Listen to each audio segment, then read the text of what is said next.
Μαζί για την ανατροπή στην Ελλάδα. Για την αλλαγή στην Ευρώπη.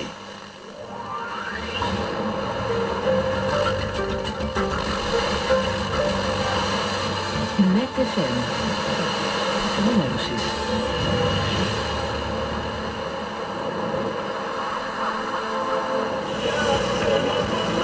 Πολιτεία Live.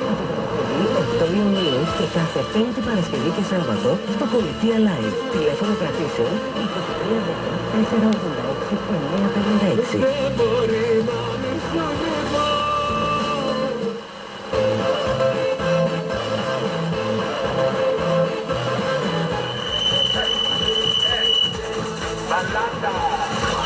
Κάθε πρωί, 7 με 10, αυτό Breakfast FM με το Μιχάλη.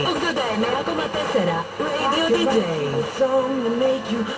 Για την ίδια τη ζωή μας, αν θέλετε, το δεν έχει να κάνει με τις εκλογές αυτό που έχει να κάνει με την κατάσταση που ζούμε, διότι έχουν παρουσιαστεί φαινόμενα τα οποία θα προσβάλλουν την ιστορία αυτού του τόπου και την προσβάλλουν έτσι κι αλλιώς, αλλά όχι μόνο την ιστορία, το μέλλον αυτού του τόπου, διότι φίλοι μου, τα δύο επεισόδια που συνέβησαν την ίδια μέρα, προχθές,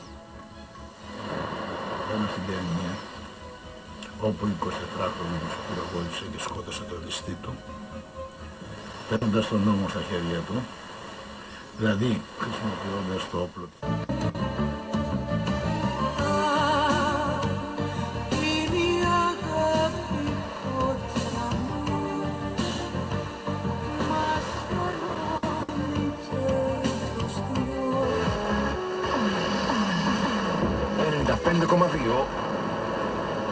καλύτερα.